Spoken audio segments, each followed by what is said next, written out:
Sofia the First, the floating palace. What would you like to do first? I could tell you about the floating palace. We could create a puppet show in the Royal Theater. Or we could watch a show evening.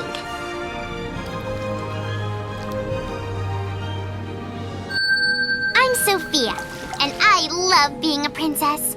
For our summer vacation, my family is visiting Maraway Cove on our boat.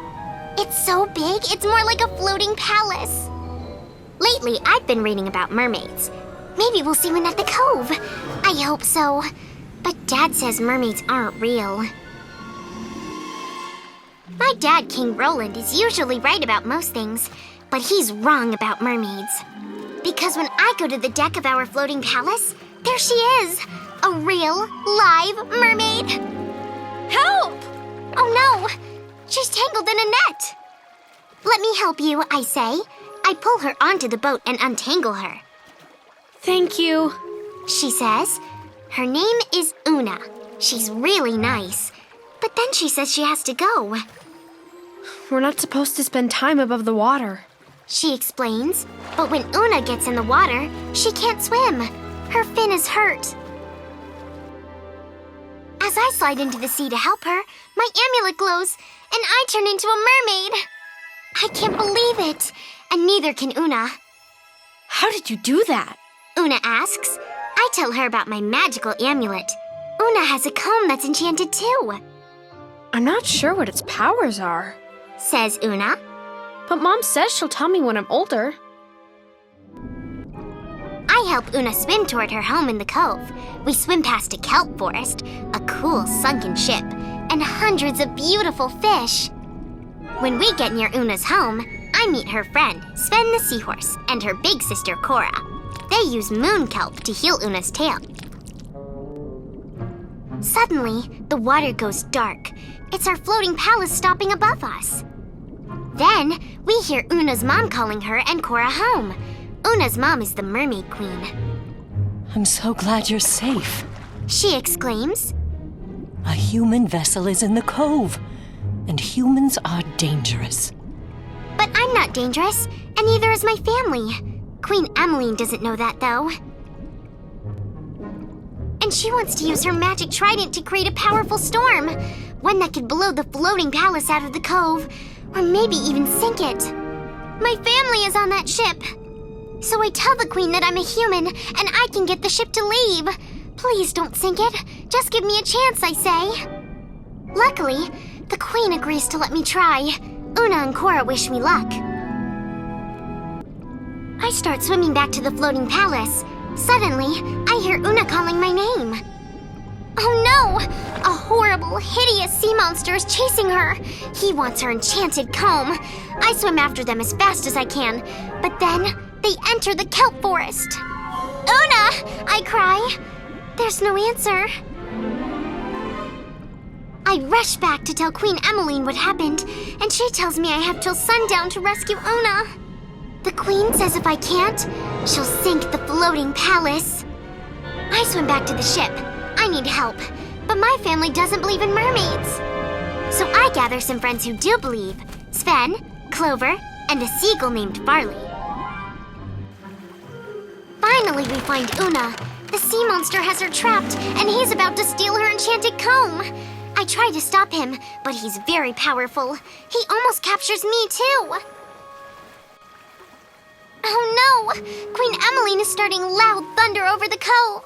I need to rescue Una before her mom sinks my family's ship. I don't know what to do. Your necklace is glowing? Sven tells me. When we dive underwater, Princess Ariel appears. My amulet brought her to help. So I tell Ariel about Una. I tried to save her, but... You need more help, Ariel says. She tells me that humans and mermaids both love their families, and if we just work together... Now I know what to do. Sven and I find Cora and tell her about the sea monster. He's after Una's comb, I explain. The only way to save her is for us to work together. So Cora and I come up with a plan.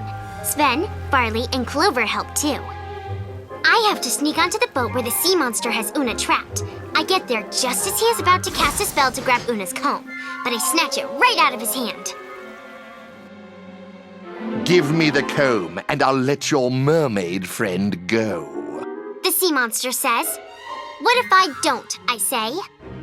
Then I'll cast a spell on you and make you disappear. I step in front of Una's cage.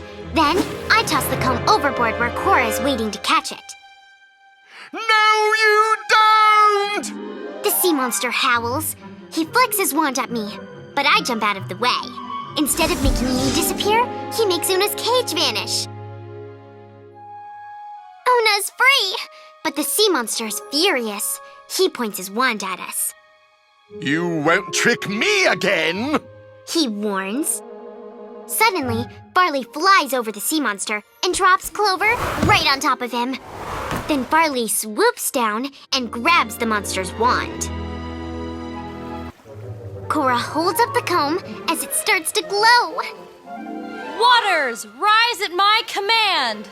She cries, then a spiral of water blasts the sea monster across the cove. We rush back to Queen Emmeline. Thank goodness you're safe. The Queen cries. She raises her trident to stop the storm. Phew! Now my family is safe too. Una's family and I go back to the floating palace. We can't wait for our two families to meet. Dad admits he never thought mermaids were real, but now he knows. I sit with Una and watch the sunset. She's a mermaid and I'm a human, but I know we'll be friends forever. The end.